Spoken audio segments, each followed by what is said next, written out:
We commence the program shortly.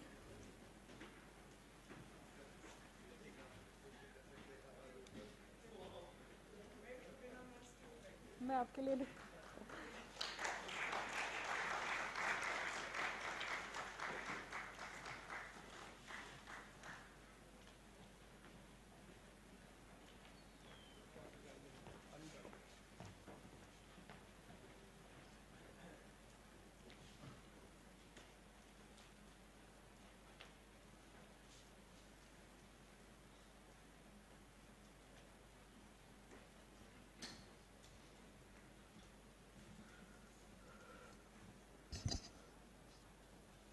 Srimati Meenakshi Lekhi, the Honorable Minister of State for External Affairs and Culture, Government of India. Shri Govind Mohan, the Secretary, Ministry of Culture, Government of India. We have with us Mr. Sanjeev Bajaj, the President-Designate of CII, and Rajan Navani, the Chairman of the CII's Council on India at 75. Officials from the government, members from the industry, very distinguished ladies and gentlemen, a very warm welcome to Sankalp se Siddhi, and it's indeed a great privilege and honor for us to have amongst us Srimati Meenakshi Lekhi joining us on this, if I can say, a very special occasion when we are working towards the journey of India when it will be 100. Honorable Minister, as the lead, if I can say, for the Azadi Ka Amrit Mahotsav, which has been initiated by our Honorable Prime Minister, you have shaped an entirely new dialogue on celebrating India on this very momentous milestone of 75 years of our independence. Madam Minister, you have two very critical and important hats to wear, the External Affairs hat and of course the culture hat. And you have taken this narrative to the world at large through many celebrations being conducted by our missions abroad. We see very proudly how it's been celebrated by our embassies, by our missions, and the posts on a continuous basis this year. This really truly reflects a phenomenal synergy that we see between industry, between the government, between many stakeholders, the civil society, on this very important initiative that the ministry has really taken. And we at CII, the Confederation of Indian Industry, have been privileged that you have always come to our sessions, our important sessions, especially our annual sessions, for many years, when you have been in the government, even before that, giving many inputs and ideas. And as we have assembled here and we have assimilated our agenda from the industry side, it has been, a lot has been taken from your speeches earlier that you have when you elaborated the exceler of growth of Atmanirbharta. As I remember, when you came last time, when the Honorable Prime Minister spoke at the session, inaugurated that session, you spoke about Atmanirbharta as we travel towards 100. And as you had rightly mentioned, from space technology to education and health, India's growth story has been extremely impressive. We have phenomenal achievements, remarkable innovations across several sectors. Honorable Minister, under your very strong guidance, if I can say, and encouragement that you have always given, industry has been a keen player in celebrating India at 75, and we would continue to work closely with the government in its initiative this year, and of course much beyond. Madam, it's an honor for us at the industry and CII and at the India at 75 Foundation to be hosting this conference along with the Ministry of Culture, which has strongly supported us, and having this under Sankalp se Siddhi. We are also honored that the Secretary Culture, Shri Govind Mohan, has been very closely collaborating with us for this day. Madam Minister, before I conclude, I just wanted to very quickly also mention that we have been working on India at 75 since quite some time, when India turned 60. And then in the last 7 years, we have seen phenomenal opportunity for us to expand our horizon and scope of work. When we had met the Honorable Prime Minister when he was Chief Minister in Gujarat, and we had taken this agenda to him, he said that when I come to Delhi, we will see to it that this is very strongly furthered. That gave us inspiration, and since then we have been seeing and working on shaping up as a morally, economically, and technologically advanced nation. We would like to hear from you today as to how you would like us to bring in some elements of your thoughts into our programs for the next years and months to come. And we would like to come from time to time and report back to you as to how we have been able to implement some of your thoughts that you will give to us, and some which we are unable to also implement, and seek your further guidance as to how we can work very closely with your government and yourself. With that, I'd like to once again welcome you, Honorable Minister, for really coming and inaugurating this very important function that we have kept. And thanks for sparing your Saturday afternoon for this special event for us. And welcome to each one of you for being here with us today. And thank you very much.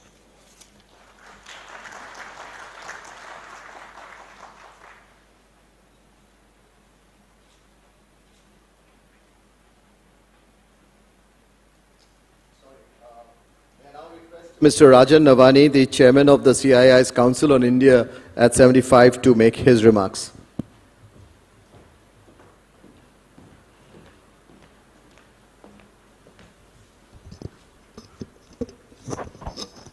Thank you, Chandrajit.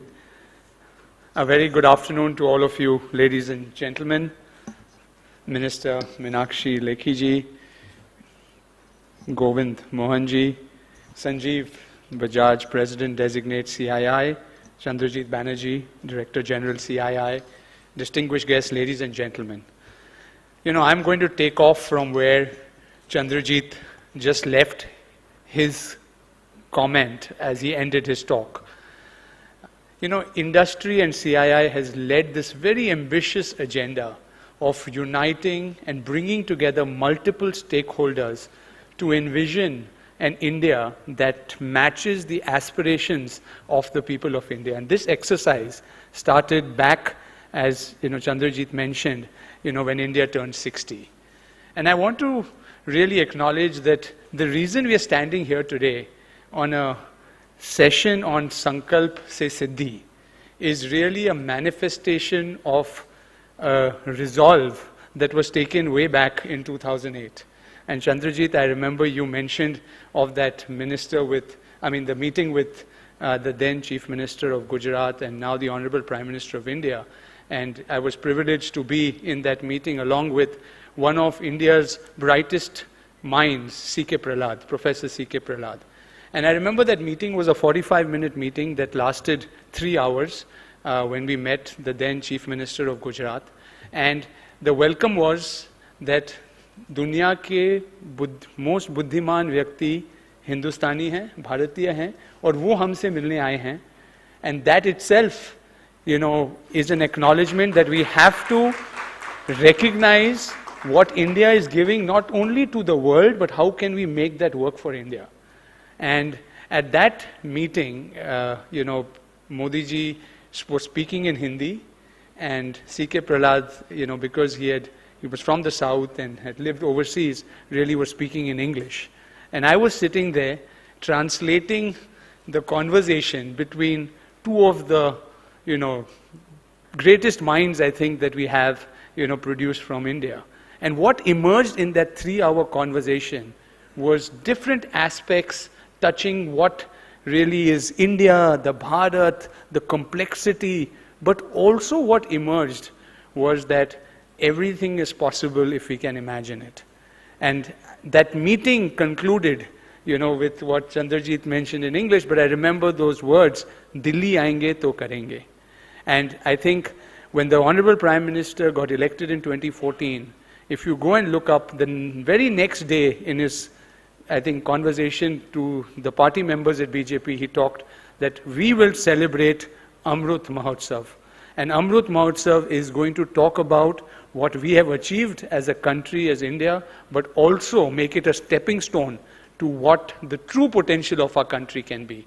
And I think from that time onwards, the new India of 2022 goals that were set, which were, whether they were around sustainability, we'll do 175 gigawatts, the affordable housing, the smart cities projects, the skill development agenda, and so many agendas that emerged from the India at 75 document, the thinking, the ability to bring multiple stakeholders. So many people in this country and globally have contributed to what should shape the future of India. And large number of the government schemes, as we see, a large number of initiatives. MyGov, for example, and we are going to be spending some time on volunteering today, is a very strong platform that emerged from those conversations to see how citizens can participate to shape the India of their future.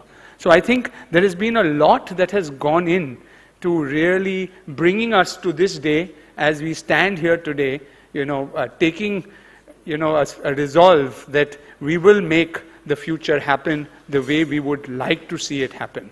And I think it is there that, we have been able to champion this agenda. I think CII has brought in multiple stakeholders through this last, 14 years, really, brought together aspects around urbanization, innovation, technology, business and economy, agricultural India, housewives and their issues and how those could be addressed, fisherwomen and their problems from where that could come. Really an inclusive agenda of building India together and collaboratively. And what we are here today to do is to really make this as a stepping stone, as I said, as we move towards India at 100.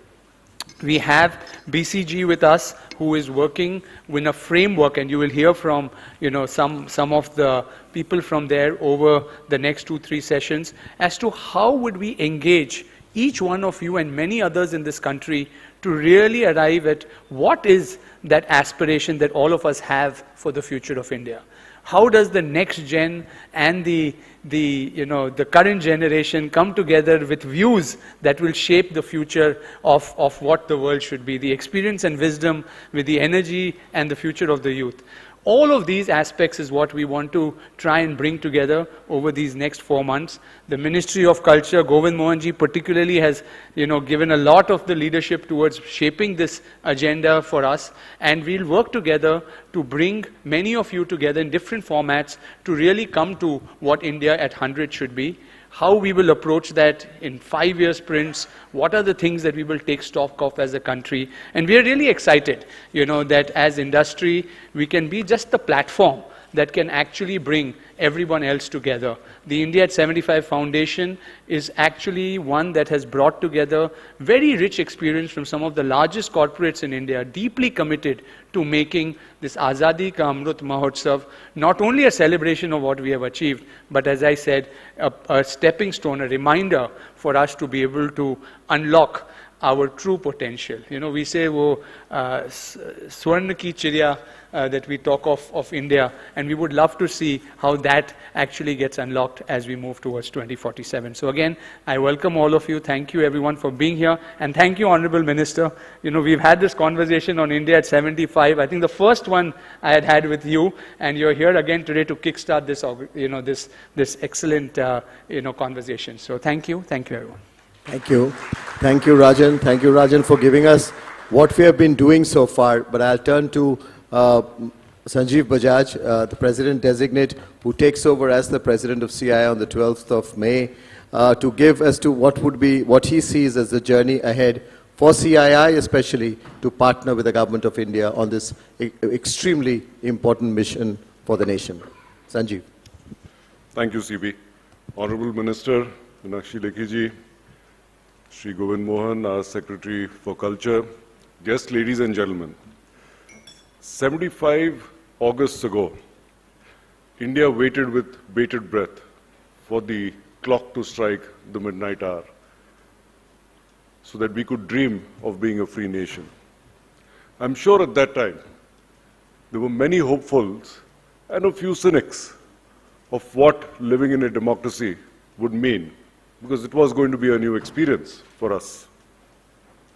And yet today, we are here 3/4 of a century later as not only the largest democracy in the world, but a heterogeneous one and one on a stable growth path. Each one of us has contributed to this India, because India is, after all, everyone's business.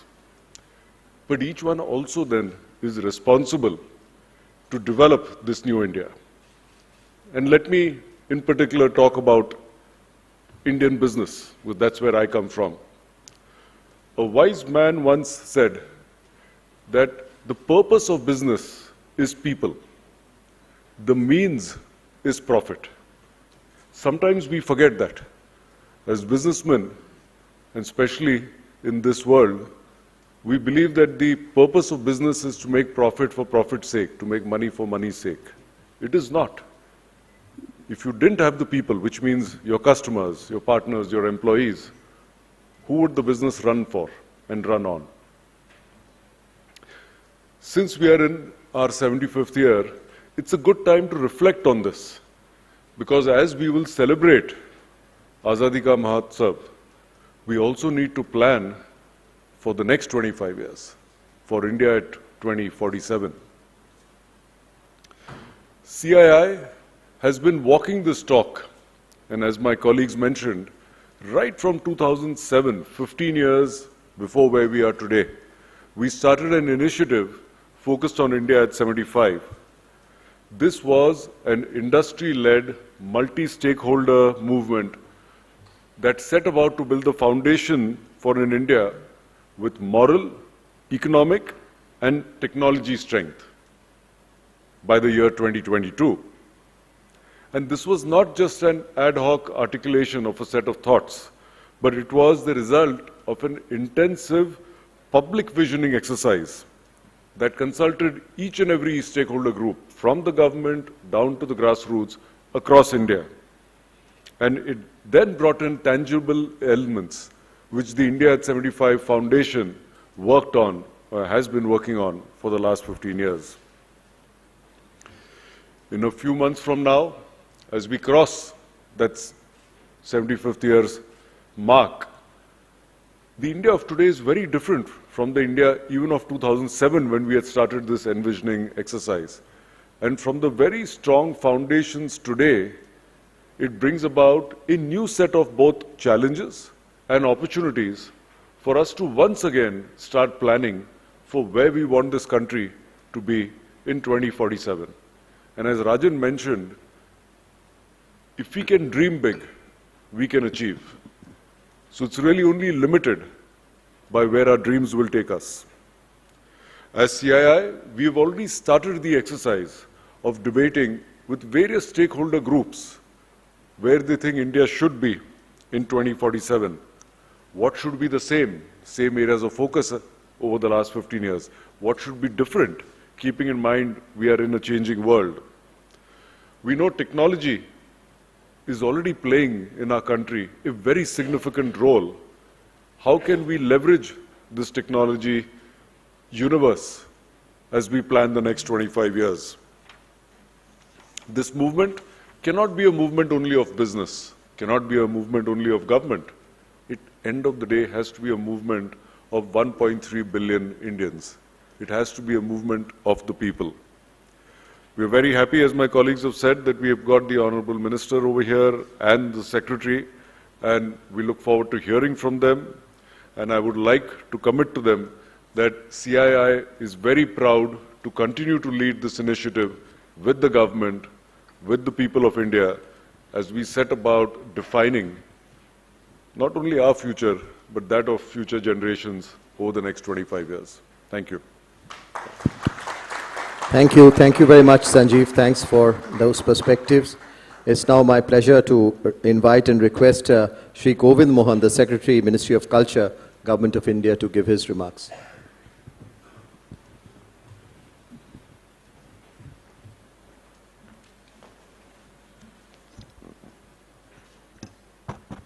Can you play my presentation, please? Honorable Minister for Culture and External Affairs, Srimati Meenakshi Lekhi ji, Shri Sanjeev Bajaj, the incoming President of the CII, Shri Chandrajit Banerjee, Shri Navani, guests present here, ladies and gentlemen. It is my pleasure to be here today and to signal the beginning of a very novel collaboration between the government and the apex industry body, the CII, to involve and to take along with us on this journey of India's 75th year of independence. My grateful thanks to the CII and to their leadership for having collaborated with us and for having agreed to amplify the message of the 75th year of independence, the Azadi Ka Amrit Mahotsav, through their own independent initiatives. Next. To begin with, let me acquaint you with the overarching objectives of this event, this program, as we call it, the Mahakarikram, the mega program of Azadi Ka Amrit Mahotsav. This event, at the 75th year of our independence, has essentially three major objectives. We are looking back, and looking back with gratitude at the people who made today possible. Because however much we may want to disregard or forget the contribution of those who gave us our independence, the fact remains that that contribution is an indelible, inalienable part of our current existence. And time and again, however much we may wish to disregard it, we will have to confront it and we will have to pay homage to those people. The second objective is to savor the moment, to be graceful, to be grateful for the present, where we look back and realize that in this 75-year journey of India's independence, we have achieved a lot. But also to plan ahead at the India at 2047 milestone, the Amrit Kal, which our Honorable Prime Minister calls these next 25 years, where we aim to make India the foremost nation, or at least one among the foremost nations of the world, in every parameter, in every metric of development. Next. Now, to look back, as I mentioned, we need to honor those who made our freedom possible. One small contribution which has been made by the Ministry of Culture is an initiative called the Digital Jyoth. Now, this is an app which can be accessed through your mobile phones, and sitting wherever you are sitting, you can click a button and pay your homage to the martyrs who sacrificed their lives for your independence. There is a huge flame which is burning in the central park of the Connaught Place. It's an electronic flame, not a physical flame, where your contribution will get added and the intensity of that flame will increase. When we started this journey on the 12th of March of this year, we had just about 10 or 12 people who made their contributions to the Digital Jyoth. Today we have almost 8 lakh people who have contributed here, and going forward we are endeavoring that at least half this nation of 130 crore, should contribute through the Digital Jyoth their homage to the martyrs of this country. So that is the first part. And the second is, we also need to recreate and relive the journeys and the milestones of all those events which led to our independence. And there's a lot there which I will speak about in the coming slides. Next, please. Now, coming to this particular event and the fact that the CII is organizing this, the question that we want to pose to the CII, to its constituent members, to the CEOs who are constituents of the CII, is that are you going to be history shapers, or are you going to be just witnesses of history? Next, please. Now, coming to the shaping of the history through corporate contributions, may we take this moment to remember that the ballot box in India's first general election in 1952 was manufactured by Godrej Company. Next, please. May we also take this moment to remember that Jamsetji Tata rechristened his mills as Swadeshi mills to mark the beginning of the Swadeshi movement that had started to take root in India. Next, please. Next, please. May we also take this moment to remember that India's history of independence is inextricably entwined with the Birla House, now renamed the Gandhi Smriti. It's a 12-bedroom house that was built by Sri G.D. Birla, who hosted freedom fighters there. Besides Gandhiji, Sri G.D. Birla was also closely associated with Sardar Patel, with Raja Gopalachari, Dr. Rajendra Prasad, Lal Bahadur Shastri, K.M. Munshi. Lal Bahadur Shastri frequently took his advice on multilateral issues, and we all know that Mahatma Gandhi died in Birla House on January 30. And also, lesser known fact is that the Sardar, the Iron Man of India, also breathed his last at the Birla House in Bombay. The point that I am making is that corporate contributions have been an inextricable part of India's independence history, and going forward, we would expect that the companies, that the corporates who are a part of the CII, who are a part of the corporate landscape of India, also continue to remain as inextricably entwined with India's ascent towards a very glorious pinnacle in the Comity of Nations, as was done by the other corporates in the past. Next. Now, the second part which I mentioned right in the beginning was savor the moment.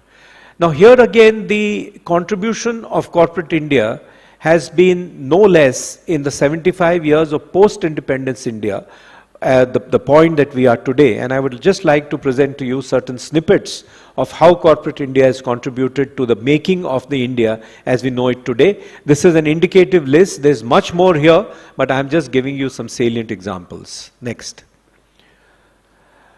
We all know that India is the highest dairy producer in the world, but it all started with Operation Flood. It all started with a cooperative that was started in Anand by Varghese Kurian. And from that point, India became the highest dairy producer in 1998. In 2010, we contributed to about 17% of the global output in milk production. In 30 years, milk available per person doubled in India, and so also the production of milk. Now, this again was a contribution. Well, this was a cooperative and not technically a corporate, but it remains that the fact remains that it's outside government, that this major success was notched up in India in a field which was traditionally the preserve of government. Next, please. India is the third largest startup ecosystem in the world, and that's really the great contribution of corporate India.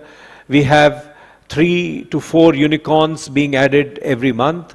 Baiju has become the largest edtech in the world, valued at $21 billion. We have 85 unicorns with a total value of nearly $300 billion, highest growth rate in unicorns globally, and Bangalore has been listed within the world's 30 leading startup cities. This contribution of corporate India has done India proud, has raised the standing of India in the eyes of the world, and this is a great tribute to Indian entrepreneurship. Next, please. India is also the world's largest manufacturer of tractors, so we decry the fact that we don't have a global brand. It's just that we do not advertise enough, we don't talk about it enough. Mahindra tractor brand is the best-selling brand in the world. It has surpassed the John Deere American brand. Its tractors are being exported to more than 40 countries, and this is, as I said, it contributes to nearly 50% of the world's output today. So we have a global brand, unlike the public perception that India has not contributed to the global brand market. Next, please. India is also the world's largest producer of vaccines, a point that was brought home to us during the COVID crisis. Within a very short period of time, we have managed to vaccinate nearly the entirety of the huge population of this country. We manufacture about 60% of the world's total vaccines. Again, a contribution which remains less talked about, but the fact remains that it's very much there. Next, please. India is the second highest number of mobile phone users globally. This is also a contribution of the fact that we have a very, very smart optical fiber system. There's been a huge contribution by the private companies working in the telecom space. And out of nearly 1.4 billion population of India, nearly 600 million individuals are active internet users. Next, please. India is also the largest two-wheeler manufacturer in the world, and this is one segment, as all of you may know, where we have beaten the Chinese hollow. So the public sort of perception, the normal norm that the Chinese are way ahead of us in manufacturing, the two-wheeler market shows that we can beat even the Chinese if we have the will to do so. Next, please. Now, these are just some examples to show how the non-government part of India has made India proud in multiple and diverse sectors. And when we talk about how corporate India can really lead India's growth in the coming years, we want to talk about something called Dhara. Now, Dhara is a program that we have started in the Ministry of Culture to basically unearth the huge contributions to India's knowledge systems that were made from nearly 5,000 years ago to the present times. We have started dialogues on mathematics, on astronomy, on astrophysics, on metallurgy, on agriculture, on medicine. So many areas where the knowledge that we had led to the growth of knowledge systems all across the world. We would also want corporate India to do something similar. I was talking to Mr. Sanjeev Bajaj before we entered this room, and he told me something which we also intuitively realize, that most of our rules and regulations are written on the basis of what has been found to be the quote-unquote best practice in the Western Hemisphere, in countries of Europe and in America. Is that really the best way to structure our economic and financial systems? India was one of the leading economies of the world. Till the 1800, India contributed 25% of the world's GDP. How did we manage to do that if we did not know basic finance and basic economics? We need the CIIs, we need the companies to delve into India's past, to unearth the best, the most solid economic and financial practices which led to India becoming the Sone ki Chidiya, as Mr. Navani just mentioned, and see whether we can bring back some of those practices again into vogue. So, you know, in a manner linked to our past in areas of industry, economics, manufacturing and finance, so that we can realize that goal, that ambition of growing at 9 to 10% every year. That goal may not be possible if we just transport Western systems into our legal framework, but it would certainly be possible if we were to connect somehow to our roots, which made us the leading economy of the world for more than almost 1500 years. Next, please. So, with that background, let me now turn to what we expect corporate India, the membership of the CII, to do in this 75th year of independence. My first request to you would be, please set specific goals for India at 2047. My request to Mr. Banerjee would be that what we have done now is not very specific, it's not very detailed, it's not very precise. If we really need to take India from 75 to 100 in a seamless manner, we need to have clearly broken down targets, clearly broken down statistics on the basis of which we can move ahead and realize that goal of Amrit Kal. Then we need to have sectoral commitments. How would the infrastructure contribute to this goal? How would the health sector contribute to this goal? How would the startup ecosystem contribute to this goal? And that would be important to create this roadmap to success and catapult India to global leadership. Next, please. Coming to more specific points, these are some action points for industry. The most simple is that we have our logo, which is displayed here prominently. Can we request all the membership of the CII to use this logo in their stationery, in their invoices, in their merchandise, in their conference material, in their emails, in their different publicity material that they use. If all of the companies who are members of the CII, and I believe there are 10,000 of them, just started using this logo, that would be a huge amplification of the message of Azadi Ka Amrit Mahotsav. You can also use the branding of ACAM on your elevators, conference room, reception areas. And then the unsung heroes of India. On our Azadi Ka Amrit Mahotsav website of the Ministry of Culture, we have thousands of names literally of people whose contribution to India's freedom was great but who are still not remembered, who are still unsung. Can we start talking about them? Can your company premises dedicate wall murals all over the country to these unsung freedom fighters? And thereafter, every person in your companies, can he talk about one unsung hero to another friend of his, maybe just over lunch? Let that be a resolve that gets created across your membership, across your employees, across your top management, that you will all talk about, you will all remember about the people who sacrificed their lives for India's freedom. And thereafter, we have a short film about 5 minutes. We would request that that film may be played during your conferences, town halls, retreats, etc., to trigger discussions and deliberations about India at 2047. Next, please. This is another idea which is, I'm posing to you. This is quite popular in the West. All the CEOs have their Twitter handles and they have millions of followership. Now, every CEO has a particular thought process which his followership is acquainted with. Can we do a Twitter swap? Can two CEOs in any week of the month, of the week of the year, decide that they will swap their Twitter followership so that there is cross-pollination of ideas? The Twitter followership of Anand Mahindra can be swapped with that of Mr. Sanjeev Bajaj. Anand Mahindra's Twitter followers would get acquainted with the thought processes of Sanjeev Bajaj and vice versa. And each of those members who follow these CEOs can acquaint themselves of the thought process of another CEO and lead to a wider cross-pollination of ideas, not only on the freedom struggle maybe, but even on economic issues, on issues related to the corporates, on issues related to economics and finance. So that's another idea that we are posing to you. Next, please. Thereafter, we would request your companies to start collaborating with each other and with their sectoral ministries and departments to curate programs which highlight the themes of Azadi Ka Amrit Mahotsav. To recapitulate, there are 5 themes: the freedom struggle, ideas at 75, achievements at 75, actions at 75, and resolve at 75.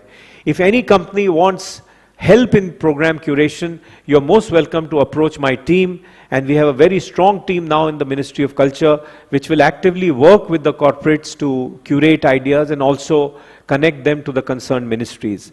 So if at least 10% of your membership starts curating programs about Azadi Ka Amrit Mahotsav, that itself would be a huge amplification. Next, please. My final point is about this program called the Har Ghar Jhanda. This is the vision of the Honorable Prime Minister that on the 15th of August 2022, every home in this country, and there are about 30 crore, 300 million homes in India, every home should unfurl the national flag within their premises. If you are living in your flat, you can unfurl it from your balcony. If you're living in a house, you should put it on top of your roof. But every house should have a flag on top of their premises. On this, we would very much want the cooperation, the active support of CII and its membership. You can purchase flags because we are not giving subsidy on flags. Each flag is costing about 20 rupees, and we expect every citizen of India to buy these flags to unfurl them in their premises. Can corporate India collaborate with us in buying these flags from us in bulk, with bulk discounts, and distributing them among their employees, among their membership, so that at least that part is covered, and we are then our energies can be dedicated to the more rural and the more far-flung areas of the country. Next, please. So that was our 8, and once again I am thankful, and I look forward to a much more meaningful collaboration with CII to make Azadi Ka Amrit Mahotsav a grand success in the country leading up to Independence Day 2022. Thank you very much.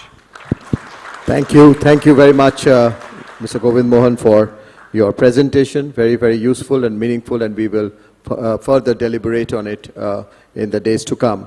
With that, ladies and gentlemen, it is my pleasure and honor to invite and request our chief guest, Srimati Meenakshi Lekhi, the Honorable Minister for External Affairs and Culture of the Government of India, to give her keynote address, give us her inputs and advice on to how we can further strengthen this very, very important agenda for our nation. Madam Minister.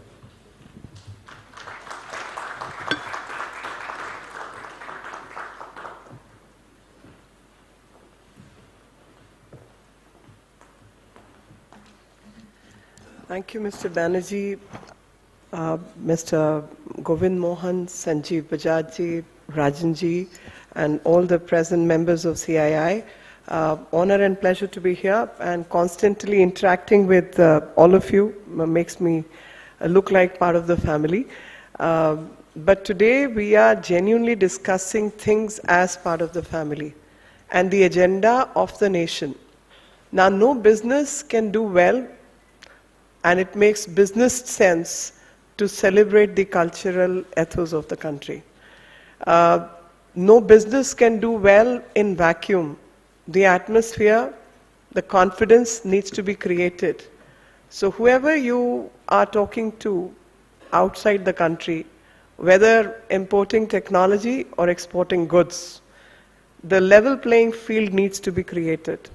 And that level playing field which needs to be created is part of the job which has been assigned to me. And for creating that level playing field, we all need to collaborate and work together, because systems have their inertia and systems have their progressive ideas, at the same time ideas which can actually delay the progress. So while we want to work towards progressive ideas, the delays need to be condoned and taken care of. And one such condonation is picking up from where Mr. Govind Mohan made a statement that howsoever hard we may try to forget the contribution of the erstwhile leaders, I would say, why should we try and even forget the contribution? Is this not the time to celebrate that contribution? And that is what this government is all about. Celebrating the contribution of erstwhile freedom fighters, celebrating the contribution of leaders in whichever field.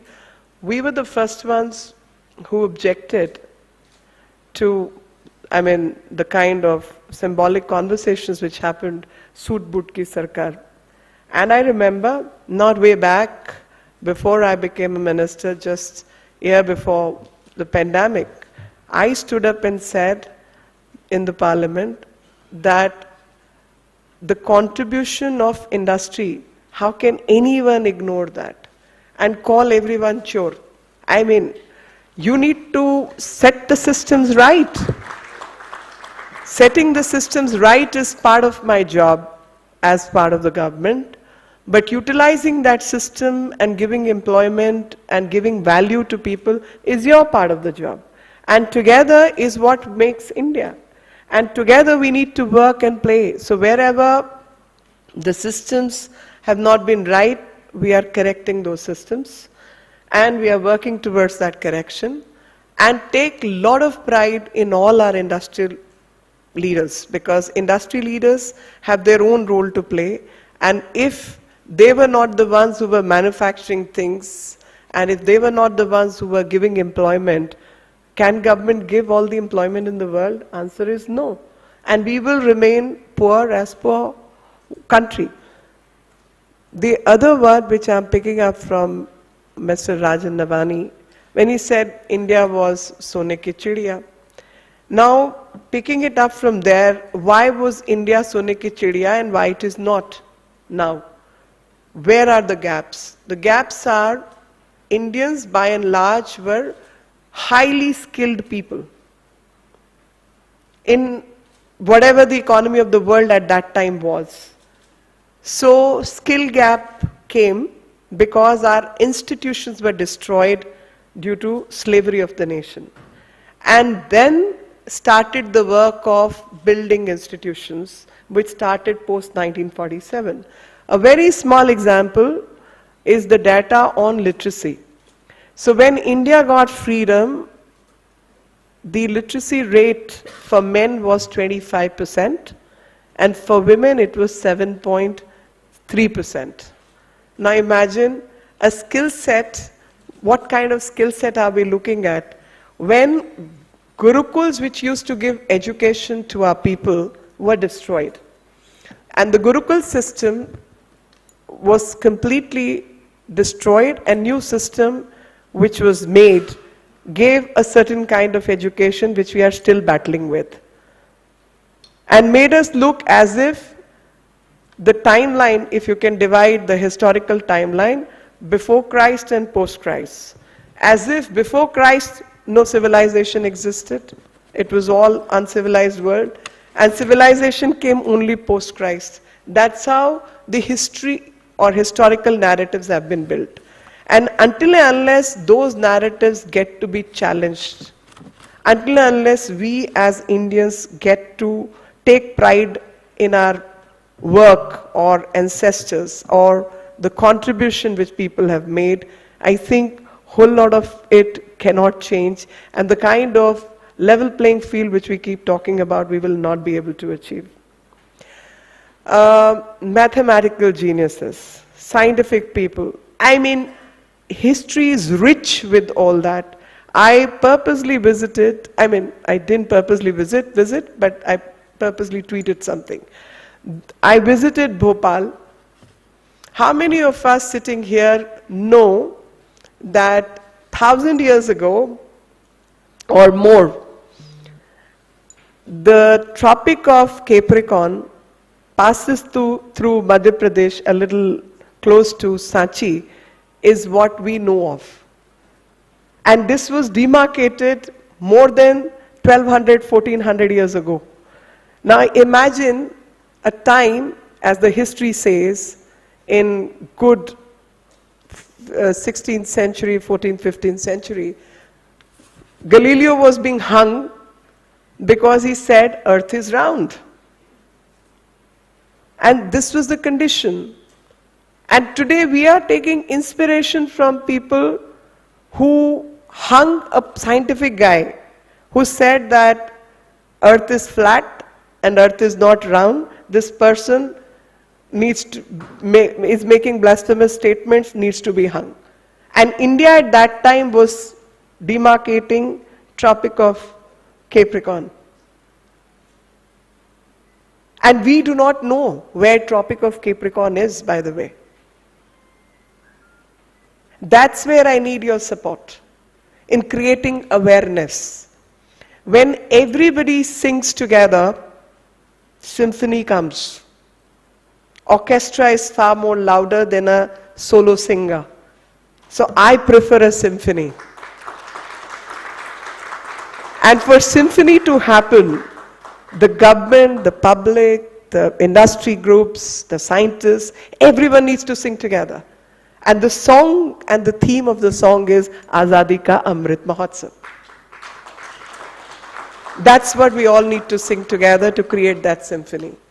And for creating that symphony, all the achievements, scientific, mathematical, has to be discussed wherever we have the opportunity. Now, a whole lot of you have businesses outside the country.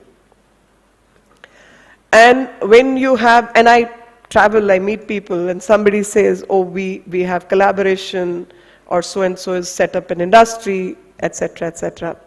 As government, I feel I am traveling, the embassies have their own budgets and limitations. The way I want to portray India, because of the rich heritage which I see on daily basis, I feel that message is somewhere not up to the level it has to be. And thus, on geographical unit, since what needs to be done within the country, Mr. Govind Mohan has already set the rules, and he's already kind of curated the schedule. But I would go a step further, that when we are doing programs outside the country, and when any of us is traveling, it could be you, it could be me, any of us, all of us are constantly traveling. Can we synergize our cultural programs together and make it like something happening on Times Square, something happening on Eiffel Tower, you know, around that area, around that region? So idea is to constantly have something or the other when we are traveling with us, and we can help curate that program. So my problem is that while I can curate a program here, I can arrange top of the line dancers, themes, so on and so forth. But travel cost needs to be borne by someone. The stay cost needs to be borne by someone. Government alone cannot meet those expenses. And we can then engage, local help, which we can engage through the embassy, and they can support at the back end in reserving certain areas. So together, country by country, we can create synergy and we can sing this loud and clear. On one side, the placard could say Azadi Ka Amrit Mahotsav. It could also say so-and-so industry or CII, whatever way you wish to work, we are happy to work on those lines. Even when it comes to, say, gifting ideas. So corporate gifts, it's something very, very common, whether it's Diwali or otherwise. And one gets to see some, a lot of money gets to be spent on packaging and everything else. But I would say if we come up with a plan, like this time we have nominated Garba as one of our intangible heritage, which is going to be considered by the year end in the UNESCO list. Now, having said that, people who come from Mumbai, people who come from Gujarat, people who come from a western part of the country, know that Garba is something which is so common that everybody is dancing on the streets and everybody is doing it during that Navratri time. But can we also kind of escalate it by performing it outside the country at various places? You have your factory set up, you have your industrial JVs, you have other programs, but just as a thematic part of it, we could be doing it all over so that everybody resonates with the word Garba, or this particular dance form is Garba. So I'm setting this up. Since it's already been sent up for evaluation, how about all of us trying to do programs around Garba wherever we are doing? Garba, Garba, Garba. So that symphony that I was talking about, amplification of the message. And in corporate gifts, it could be Patan Patola scarf. For women, it could be sari. It could be something else. So people or figurines made of clay or whatever wood, other materials, which is a Garba figurine which is to be presented to people. So curating things around a particular theme. And once that gets recognized, we know we are establishing a brand. For example, France has nominated baguette as one of its universal heritage. Now, I feel we can do so much more, and we can create a repository which is so rich in heritage.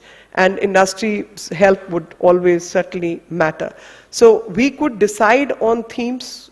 It could be monthly, bi-monthly, weekly, whatever way we can plan it.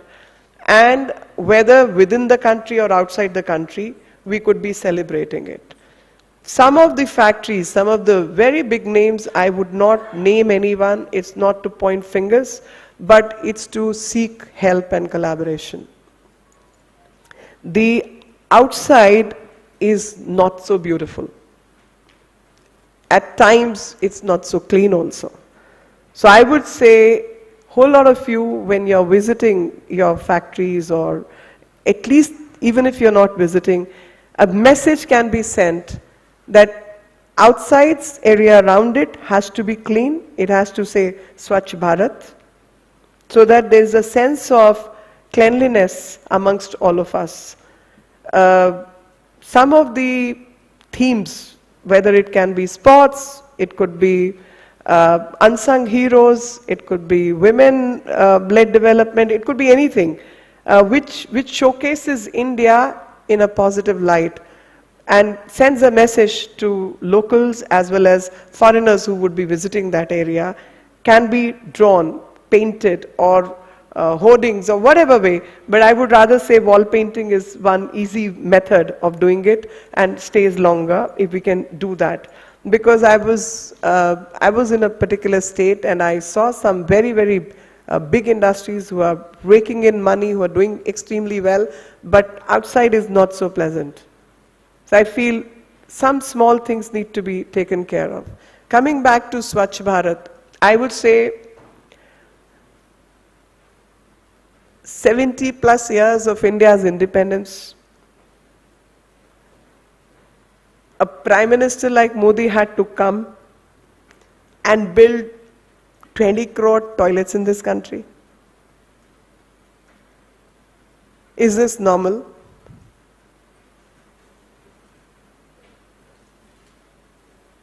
And when Rajan, sorry to call you by first name, but when Mr. Navani was talking about his meeting with the Prime Minister and then the Chief Minister, saying, "Hum Delhi aayenge to karenge." This is Sankalp se Siddhi tak. कि वो आए भी और किया भी.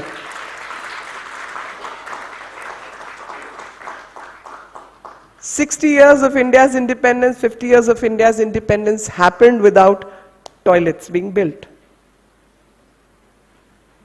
Now, when we are turning 75, their dream to give every Indian a house, to build roads which never existed, to connect every Indian through phone and telephone technology so that telephony is used for digital transactions, for putting money in everybody's bank. And this is Sankalp se Siddhi tak, that you understand the gaps and you start working on those gaps. Something as simple as toilets. And something as simple as toilets missing from the civilizational contours of this country. And why I'm emphasizing on this, I usually take a lot of pride in the fact that part of my family, my father's side, we come from Harappa. And my grandmother used to very often say कि ये चांदी के बर्तन ले जाता था और खोदता था ज़मीन. He must be digging for some artifacts as a young kid. So I say we built planned cities 5,000 years ago. And we created slums post-independence. Something wrong with us. And if we are not able to correct that wrong, what are we worthy of? I think it's time we start emphasizing on, it makes business sense to have a city clean. It makes business sense to put people in orderly manner. It makes sense to stop encroachment. It makes sense to live a clean, healthy life for everyone. It's good for everyone. But this kind of appeasement is absolutely wrong. Absolutely wrong. So smart city comes when हम दिल्ली आएंगे तो करेंगे. तभी हुआ. उससे पहले smart city की कोई बात नहीं करता था. And Swachh Bharat also means managing the waste. The kind of landfills which have been created. It again makes business sense to get rid of those spaces and maybe convert them into beautiful golf courses or whatever else, and technology is available. Everything's available. And we have been so good and so conservative in our consumption patterns, which has kind of saved us from many problems. So plastic, just 20 years ago, India did not have plastic to this extent. I remember when in late 90s, till late 90s and early 2000, the houses used to get crate full of Coke and whatever else, and those crates used to be exchanged. So what are the bottles made of? Bottles are made of glass, which is silica. it's a different kind of industry, a circular economy which was at work, and everyone was employed and getting work, employment, and keeping the atmosphere clean. Now, water bottles onwards, you've got plastic all over. Water to Coke to everything else. Again, it makes economic sense to shift to these practices.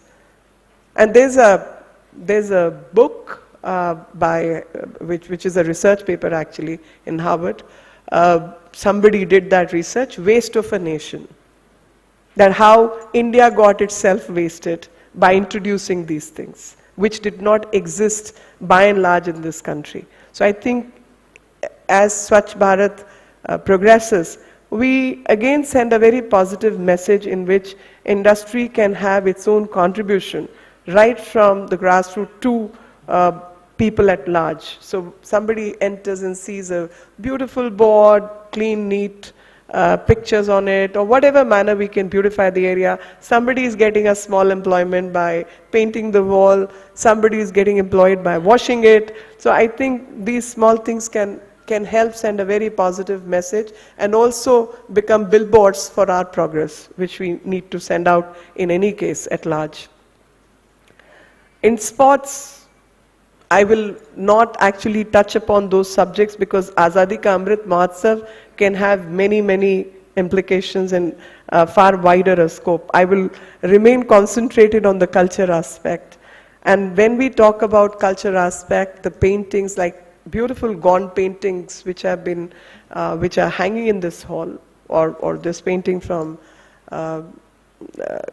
West Bengal.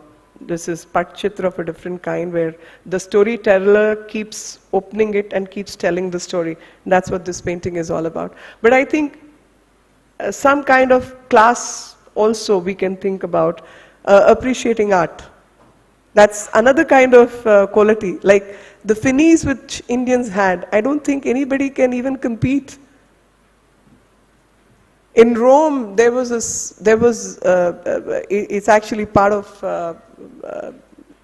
the play that people in Rome are spending money on diaphanous silks from India. We need to curb that. Now this was the quality of this country. And today on silk we are dependent on others. We are not working on sericulture. And aspirational district is where we as ministers and other people have been sent. And I went to Assam.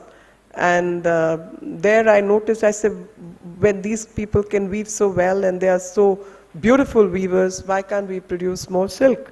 So he said, ma'am, the DC's answer was, ma'am, we've started with a self-help group of 100 odd people and we are going to start that. So you needed a prime minister, a chief minister to come here as a prime minister, and to send a minister to aspirational district to talk about sericulture. That is 75 years of independence, but irrespective. The 75 years of independence, especially in the field of space, technology, science, the kind of contribution our scientists through the ages have made, that needs to be projected again. Because we were portrayed as a country of snake charmers. And people took pride in that. I have nothing against snake charmers, by the way. I love snakes and I love snake charmers. But my problem is portraying India as a place of snake charmers and not disclosing the contribution of yogis in the freedom struggle. So these people who are now turned into snake charmers were actually yogis who participated in freedom movement of the country from 1857 onwards. And the sadhus and sants also participated in the freedom struggle and fought against the British. Nobody wants to talk about. And the rhythm with which they play the single string veena is it's called Ektara. Is something which the rhythm which it plays is good for the heart. That's also a study. So why I'm putting these small snippets in my address today is that so many millions and billions of things exist in this country, which we all need to be proud of, and that is what Azadi Ka Amrit Mahotsav narrative has to be. We can do business, and we can do business really well once we understand our own contribution. Chalte chalte, another thing is striking me, and that is that Sahibzada's birthday, 26th of December, Guru Gobind Singh's children, 4 of them, got murdered because they were trying to protect their religion. And 2 of them were put in the wall. Nobody chose to celebrate that day. That's 26th of December. It had to be a Prime Minister like Modi to come here and declare that day as Sahibzada's Bal Divas, the Veer Bal Divas. And we know how Bal Divas has been celebrated in this country. So, on this Bal Divas, I must say, when the bodies had actually been taken out and the cremation had to happen, so the then invaders said that the land on which this cremation has to happen, you have to give me that much gold coins. So one Seth, again I'm talking to corporate world, Seth is the merchant and the business guy. He said, I will give that gold coin, I will give those gold coins. So they had to be laid on that piece of land so that the bodies could be cremated. But then they said the gold coins had to be standing, not flat, not horizontal, but vertical. And that was given by somebody from the industry, Seth Todarmal. So while we recall and remember all the contribution of everyone, and I was looking at the slides which Mr. Govind Mohan presented, right from Birlas to everybody else, I said I must remember Seth Todarmal also, that this is how India secured its civilization. And कुछ तो बात होगी कि 1000 साल की slavery के बाद भी हम जिंदा हैं और contribute कर रहे हैं in well-being, and which world has seen during the COVID time. So I think there's something about us which is very, very positive. The energy which we carry is very positive. The intelligence and the brightness which that time was recognized, I think it's even today recognized that all the MNCs to Googles of the world are run by Indians. So we are definitely the brightest people on this planet. But we need to act together. We need to put our act together also. And with these words, thank you very much. Jai Hind.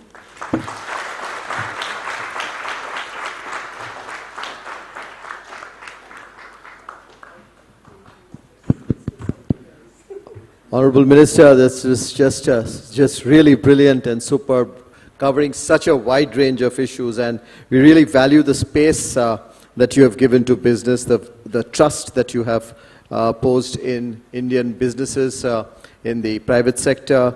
You have really described them as creator of wealth and creator of livelihood. It is so very important to hear that from you. And we'll live up to your expectations. We will participate, we'll collaborate, and we'll see that we put up one of the best symphonies which orchestrated by yourselves and your government. I just wanted, while we all collectively thank you for giving us a very strong agenda for work, I just only like to commit that when you spoke about international, you know, we as CII, we take a large number of delegations from at the CEO levels, at sectoral levels, and from now onward we'll work with your ministry, with yourself, your government, and see how we can collaborate and how industry can actually contribute in what you said. That's a very, very strong, important message. Internationally, we will talk about ourselves, our strengths, and how we work together, and how we will make India which will be so much of our vision by 2047. But thank you, Honorable Minister, again for inaugurating and for kicking off a very, very important exercise which will take us to another 25 years. Thank you very much. Thank you. Ladies and gentlemen, please join me in appreciating and thanking the Honorable Minister. May we now request Mr. Sanjeev Bajaj to kindly present the memento to the Honorable Minister.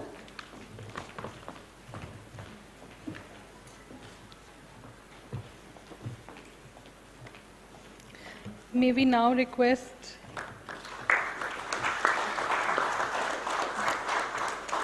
now request Mr. Chandrajit Banerjee to kindly present the memento to Shri Govind Mohan.